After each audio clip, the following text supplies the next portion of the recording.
चंडिकाय। भगवान गणेश की जन्म कथा। श्री महादेव जी बोले, अपने पुत्र को भवन में छोड़कर एक बार भगवान सदाशिव भवानी पार्वती के साथ विहार के लिए पृथ्वी तल पर गए।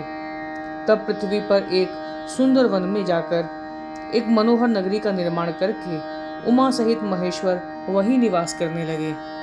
तब एक दिन भगवती उमा को घर में छोड़कर भगवान महेश्वर अपने प्रमथ गणों के साथ वन में पुष्प लाने गए। अनेक प्रकार के पुष्प को प्राप्त करने के पश्चात भगवान शिव ने उस सुंदर वन में बहुत सा समय बिता दिया। मुनि श्रेष्ठ, इसी बीच भगवती गौरी अपने शरीर में हल्दी का उपटन लगाकर स्नान हेतु जाने को उद्यत हुई।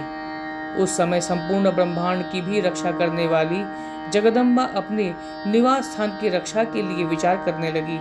तदनंतर भगवान विष्णु की पूर्व प्रार्थना का स्मरण करके अपने शरीर पर लगे हरिद्रा उपटन का कुछ अंश लेकर उन्होंने एक पुत्र का निर्माण किया।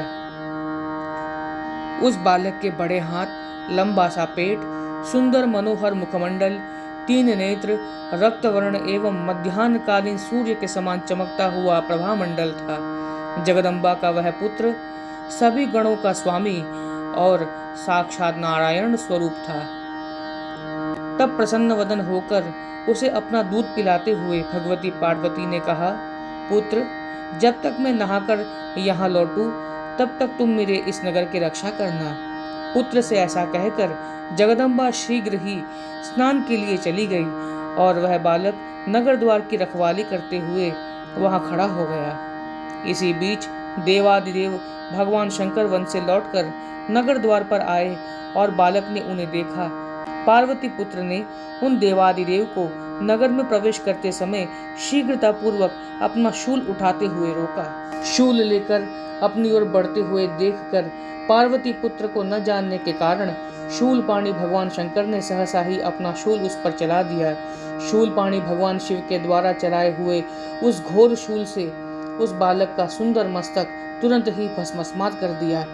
सिर विहीन हो जाने पर भी पार्वती पुत्र निष्प्राण नहीं हुए और महेश्वर के शूल ने भी उनके प्राणों का हरण नहीं किया। उसी समय स्नान करके सभी सखियों के साथ गिरिराज पुत्री सुरेश्वरी भगवती भवानी भी वहां आ पहुंची। मुनि श्रेष्ठ, द्वार पर सिरविहीन भूमि पर पड़े हुए अपने पुत्र को देखकर दुखी हुई देवी ने देवादिदेव शंकर से पूछा। देवी बोली, सुरश्रेष्ठ, यह क्या हुआ? नगर द्वार पर खड़े मेरे इस बालक का सिर किसने भस्मसात कर दिया है, बताइए। शिवजी बोले, पार्वती, मैं नहीं जानता था कि यह आपका पुत्र है। इसने मेरा मार्ग रोका, इसलिए मैंने इसका सिर भस्म कर डाला। श्री महादेव जी बोले, तब पार्वती ने क्रोधपूर्वक सदाशिव से कहा कि मेरे पुत्र का सिर तुरंत ला कर दीजिए, इसमें विलंब ना हो। मुने, यह सुनकर भगवान शिव अपने पुत्र के लिए सिर की खोज में चल पड़े।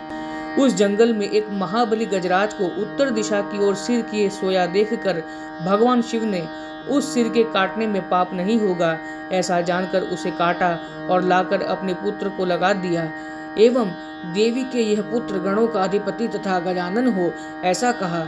मुने, भगवान शिव ने भी साक्षात नारायण को उस रूप में जन्मा जानकर गजानन को अपनी गोद में लेकर बहुत स्नेह किया। नारायण रूप उस पुत्र को स्नेहमय वाणी से प्रसन्न करते हुए शिव जी ने अपराधी की भांति ऐसा कहा। श्री शिव जी बोले, जनार्दन, अनजाने में इस शूल से मैंने आपका सिर काट डाला, इसलिए मैं सचमुच ही आपका अपराधी हूँ। द्वापर युग के अंत में वसुदेव के घर में देवकी के गर्भ से जब आप पुनः अवतार लेंगे तब आपके साथ शोणितपुर में मेरा संग्राम होना निश्चित है। उस रणभूमि में सब लोगों के सामने ही मैं आपके द्वारा शूल सहित अवश्य ही स्तंभित कर दिया जाऊंगा।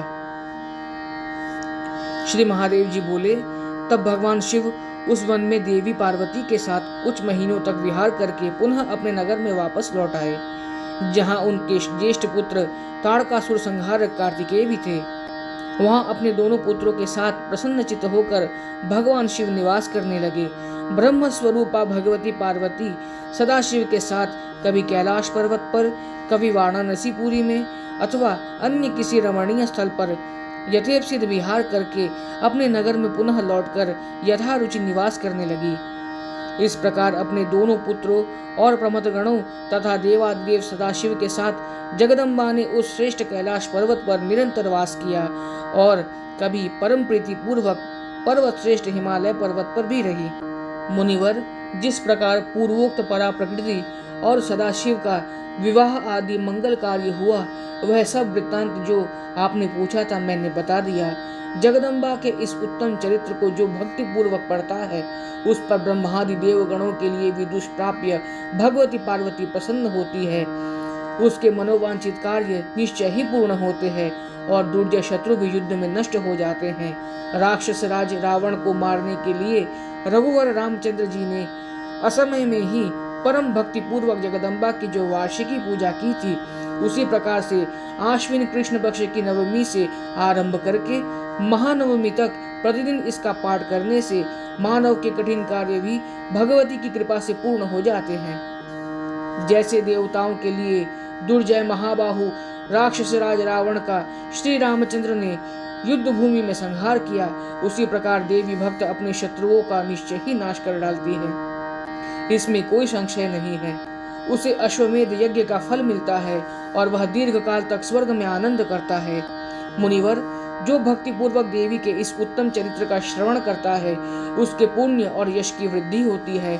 व्याघ्र आदि सभी हिंसक जंतु उसकी ओर देखते तक नहीं और भय के मारे दूर से ही भाग जाते हैं। मुनिश्रेष्ठ, वह इस संसार में पुत्र पौत्रादि से युक्त होकर सभी सुख को भोगते हुए अंत में देवी लोक को पहुंचकर आनंद प्राप्त करता है। मुनिश्रेष्ठ, अधिक क्या कहें, इस महात्म्य को पढ़ने और सुनने वाले पर महेश्वरी भवानी प्रसन्न हो जाती है। मुने, उनके प्रसन्न होने पर जो फल प्राप्त होता है, उसे असंख्य कल्पों में भी कहने में समर्थ कोई नहीं है। वत्स, देवी के इस तत्व को प्रकाशित नहीं करना चाहिए। यह जिस किसी व्यक्ति को देने योग्य नहीं है, इसे केवल भक्ति पूर्वक जिज्ञासु के प्रति ही कहना चाहिए। आप देवी के परम भक्त हैं, दृढ़व्रती और विशुद्ध ज्ञानी हैं, इसलिए आपके लिए मैंने इसे बताया। आप इसे पुनः प्रकाशित न करें। आपके लिए मेरे पास कुछ भी गोपनीय नहीं है। आप और क्या सुनना चाहते हैं वह कहे, मैं उसे भी सुनाऊंगा।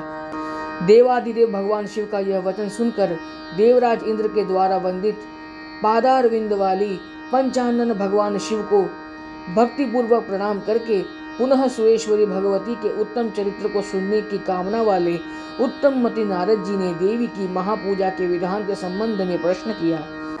भगवती के जिस पूजन को करके रघुनंदन श्री रामभद्र ने देव पीड़क राक्षस राज रावण का पुत्रों और मंत्रियों सहित रणभूमि में संहार किया था, और जिस पूजन को करके भूलोक में मानव और देवलोक में ब्रह्मा तथा इंद्रादि देवगण अपने मनोवांछित फलों को प्राप्त करते हैं, उस पूजा विधान के संबंध में भी नारद जी ने प्रश्न किया। ओम नमः चंडिकायै।